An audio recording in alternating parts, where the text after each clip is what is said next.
आज के एपिसोड की शुरुआत होती है नकुल और देवांश से। नकुल बोलता है, आपने ऐसा क्यों किया? पापा, सारा इल्जाम अपने ऊपर क्यों ले लिया? देवांश बोलता है, क्योंकि तू मेरा बेटा है और मैं तुझसे बहुत प्यार करता हूँ। नकुल बोलता है, मैंने तो आपकी इतनी बेइज्जती की है, आपको इतना कुछ भला बुरा कहा। देवांश बोलता है, इससे कोई फर्क नहीं पड़ता। बेटा, मैंने भी तो तुम्हें बहुत कुछ कहा था। मैं भी तो तुम्हारे लिए कुछ नहीं कर पाया था, और आज मुझे बहुत अच्छा महसूस हो रहा है कि मैं तुम्हारे किसी काम आ पाया। नकुल को बहुत ज्यादा ग्लानि होती है, क्योंकि उसने तो उन्हें अपना पिता मानने से ही इनकार कर दिया था। वह देवांश से बार बार माफी मांगता है। देवांश बोलता है, आज तुमने थोड़े से वक्त में मुझे कई बार पापा कहा, मुझे बहुत अच्छा लग रहा है, और मैं एक बड़ा वकील हूँ। मैं यूं बाहर निकल आऊंगा, तुम टेंशन मत लो, बस अपनी माँ का ख्याल रखना। नकुल को वह सारी बातें याद आती हैं जिनमें उसने देवांश की बेइज्जती की थी। एकदम से देवांश के गले लगकर बहुत रोने लगता है और माफी भी मांगता है। पापा, आप जल्दी बाहर आ जाना। दूसरी तरफ मिताक्षी और तिम्मी दोनों खेल रहे होते हैं और हंस भी रहे होते हैं। तभी विराट उन्हें हंसते हुए देख लेता है और वापस जाने लगता है। एकदम से नोएना और सुलोचना आ जाती हैं उसके सामने। विराट बोलता है, बड़ों के झगड़े में बच्चों को नहीं घसीटना चाहिए। तिम्मी इस वक्त मिताक्षी के साथ खुश है, और हमें ये भी पता है कि तिम्मी की ये खुशी ज्यादा देर तक नहीं रहने वाली है, क्योंकि तिम्मी असल में खुश रोहन के साथ ही रहती है। यह बात तुम दोनों को भी बहुत अच्छे से मालूम है। अभी मैं उसकी खुशी को खत्म नहीं करना चाहता, इसलिए मैं अभी जा रहा हूँ, बाद में आऊंगा। तभी नोएना मिताक्षी के पास जाती है और उससे बात करती है और बोलती है, तुम इसे यहाँ क्यों लेकर आई हो? मिताक्षी बोलती है, मुझे इसकी याद आ रही थी। तभी नोएना बोलती है, मैं तुम्हें बहुत अच्छे से जानती हूँ, मैंने ही तुम्हें पाला है। तुम्हें कब क्या चाहिए होता है और क्यों कर रही हो ये सब, मैं बहुत अच्छे से जानती हूँ। अपने गुस्से को निकालने के लिए, अपनी भड़ास निकालने के लिए तुम इसे यहाँ लेकर आई हो। मिताक्षी बोलती है, मैं इसे खुद पाल लूंगी। एकदम से नोएना बोलती है, तुम्हें लगता है तुम इसकी जिम्मेदारी उठा सकती हो? किस आधार पर? मिताक्षी बोलती है, आप लोग हैं ना मेरे साथ। नोएना बोलती है, हमारी उम्र हो चुकी है और हमारे सहारे तुम इसे अपने साथ रखने की सोच रही हो। नोएना मिताक्षी को बहुत कुछ सुनाती है और बोलती है, मैंने वीरानी परिवार के साथ बहुत गलत किया है और मैं चाहती हूँ कि तुम एक बार मेरे कहने से उनके साथ कुछ सही कर दो। तभी मिताक्षी कुछ बोलती नहीं, वह नोएना के गले लग जाती है। दूसरी तरफ देवांश को पुलिस रिहा कर देती है। देवांश बोलता है, मेरी जमानत किसने कराई?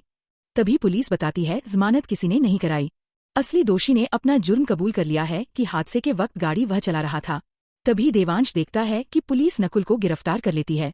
देवांश नकुल को समझाता है, तूने ऐसा क्यों किया? मैंने तुझे समझाया था। तभी नकुल बोलता है, अगर मैं ऐसा नहीं करता तो बहुत गलत हो जाता, लेकिन जो मैंने किया वह बिल्कुल सही किया है, और मेरे पापा बहुत बड़े वकील हैं, मुझे पता है वह मुझे बचा लेंगे। तभी देवांश खुश होकर बोलता है, ठीक है, मैं तुझे कुछ नहीं होने दूंगा, बस थोड़ी देर तुझे रुकना पड़ेगा। पुलिस नकुल को ले जाती है। दूसरी तरफ तिम्मी घर वापस आ जाती है। मुस्कान उसे खाना खिला रही होती है। वह मना कर देती है कि मैंने बर्गर खा लिया है। तभी विराट आकर उसे देखता है और खुश हो जाता है। रोहन विराट को शुक्रिया बोलता है कि आपसे बात करने की वजह से मिताक्षी ने इसे घर भेज दिया। विराट बोलता है, मेरी वजह से नहीं भेजा, नोएना ने उससे बात की थी।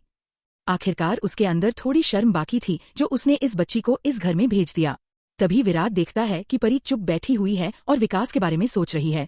विराट परी को अपने पास बुलाता है और पूछता है, क्या हुआ बेटा? परी बोलती है, कुछ नहीं। लेकिन विराट उसे जोर देता है, बता बेटा क्या हुआ? मैं तेरे चेहरे को अच्छे से पढ़ सकता हूँ कि कोई तो बात है जो तुझे परेशान कर रही है। तभी परी विराट को सारी बात बताती है कि विकास ने उससे क्या कहा। विराट ये सुनकर एकदम खुश होता है और बोलता है, अच्छी बात है, विकास तो बहुत अच्छा लड़का है। सावित्री को आने दो, हम उसके माँ बाप से बात करेंगे। परी बहुत उदास होती है। विराट पूछता है, क्या हुआ, समस्या क्या है? परी बोलती है, मैं हूँ समस्या। मैंने जो उनके साथ पहले किया उसकी वजह से मैं उनके सामने खड़े होने के लायक नहीं हूँ, और विकास बहुत अच्छा इंसान है, इसलिए आप लोग मेरी शादी उससे करने के लिए तैयार हो गए। लेकिन अगर विकास की जगह रणविजय होता और रणविजय आकर अपनी गलती की माफी मांगता, तो क्या आप मेरी शादी उससे करने के लिए तैयार हो जाते? विराट एकदम मना कर देता है, बिल्कुल नहीं। तभी परी बोलती है, तो फिर आप कैसे उम्मीद कर सकते हैं कि विकास के घरवाले मुझे माफ करेंगे? मैंने उनके साथ इतना गलत किया, उन्होंने कभी मुझसे ऊंची आवाज में बात तक नहीं की और मैं उन्हें अदालत तक ले गई, जेल भिजवाया, मैंने उनसे ठीक से माफी भी नहीं मांगी। तो आप कैसे उम्मीद कर सकते हैं कि वह मुझे स्वीकार करेंगे? कभी नहीं। मैंने जो पाप किए हैं उनकी सजा मुझे मिलनी चाहिए, और मैं इस लायक नहीं हूँ कि अब जिंदगी में आगे बढ़ने की सोचूं। दूसरी तरफ दामिनी को पता चलता है कि नकुल जेल में है। देवांश उसे बताता है टेंशन मत लो, मैं उसे बाहर निकाल लूंगा। दामिनी बोलती है लेकिन वह आज तक थाने भी नहीं गया था, जेल में कैसे चला गया। तभी देवांश बताता है उसने अपना जुर्म अपने ऊपर ले लिया। मैं क्या करता, कुछ कर नहीं पाया, लेकिन तुम टेंशन मत लो, मैं उसे जरूर बाहर निकालूंगा। तुम्हें मुझ पर भरोसा है ना। दामिनी बोलती है मुझे तुम पर पूरा भरोसा है देवांश। और कब निकालोगे उसे जेल से। देवांश बताता है मैं उसे सिर्फ कल सुबह ही बाहर निकाल पाऊंगा। तभी दामिनी रोने लग जाती है। देवांश बोलता है चलो मैं तुम्हें घर छोड़ देता हूँ। दामिनी बोलती है मुझे अपने घर जाना है, हमारे घर। ये सुनकर देवांश बहुत खुश होता है। दामिनी देवांश के गले लग जाती है। उसके बाद विकास अपनी बड़ी बहन को परी से शादी के लिए मनाने की कोशिश कर रहा होता है, लेकिन उसकी बड़ी बहन मना कर देती है और बोलती है परी ने जो कुछ भी हमारे साथ किया उसे लेकर इस घर में कोई भी कभी राजी नहीं होगा। एक बार को मैं तेरी खुशी के लिए मान भी जाऊं, लेकिन माँ और पापा कभी भी इस शादी के लिए तैयार नहीं होंगे। विकास बोलता है परी बदल चुकी है। तभी उसकी बहन बोलती है पिछला वक्त नहीं बदला और वह कभी बदलेगा भी नहीं। जो उसने किया उसकी वजह से हमें जेल तक जाना पड़ा था, वह कभी नहीं भूल सकते। मैं और तेरी छोटी बहन दोनों मान जाएंगी, लेकिन माँ और पापा कभी नहीं मानेंगे। तभी विकास के बहुत जोर देने के बाद उसकी बहन तैयार हो जाती है। ठीक है, मैं माँ और पापा से बात करूंगी। एकदम से विकास की माँ आ जाती है और बोलती है ऐसा कभी नहीं होगा, परी इस घर में दोबारा बहू बनकर नहीं आएगी। उसने जो कुछ किया वह मैंने जिंदगी में कभी सोचा भी नहीं था। उसने जो इस घर के साथ किया मैं भूल नहीं सकती। वह इस घर में शादी करके नहीं आएगी। तुझे संजना से शादी नहीं करनी तो मत कर, कोई और लड़की पसंद हो उससे कर देंगे, लेकिन परी से तेरी शादी कभी नहीं होगी, और यह मेरा आखिरी फैसला है। दूसरी तरफ नकुल को भी रिहा कर दिया जाता है। सब लोग बहुत खुश होते हैं। जैसे ही भावना समर्थ के साथ अपना नाम जोड़ती है, बीकू भैया को एकदम गुस्सा आ जाता है। भावना बोलती है पहले मेरी बात तो सुन लीजिए।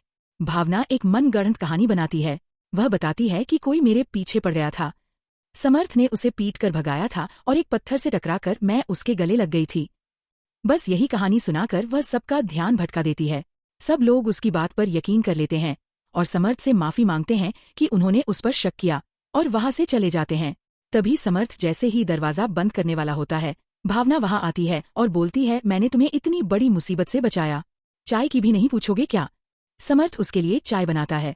दूसरी तरफ कंपनी का CFO आता है और नेहा को बताता है कि एक ऑर्डर आया है, उसके बारे में बात करनी है। नेहा बोलती है कल मैं यहाँ नहीं हूँ, किसी निजी काम से जा रही हूँ, परसों बात करते हैं।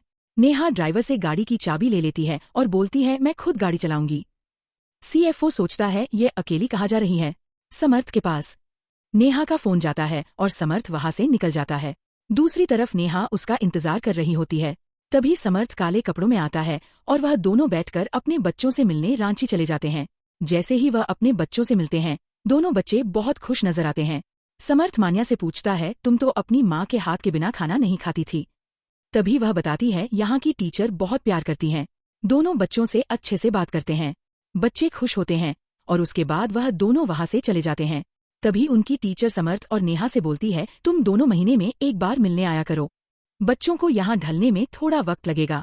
जैसे ही वह अपने शहर में पहुंचते हैं, सामने सारे कर्मचारी खड़े हुए होते हैं और उन्हें देखकर समर्थ और नेहा चौंक जाते हैं। एपिसोड के अंत में एक बड़ा खुलासा होता है कि नोएना ने अपना असली रूप दिखा ही दिया है। सावित्री के सामने अपनी आखिरी इच्छा रखकर कि वह विराट से अभी भी प्यार करती है और उसी से शादी करना चाहती है, उसी की सुहागन बनकर वह मरना चाहती है।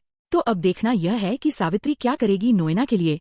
क्या वह नोएना की शादी विराट से कराएगी और सुखधाम की खुशियों को खत्म कर देगी। यह देखने के लिए हमारे चैनल को लाइक और सब्सक्राइब जरूर करें।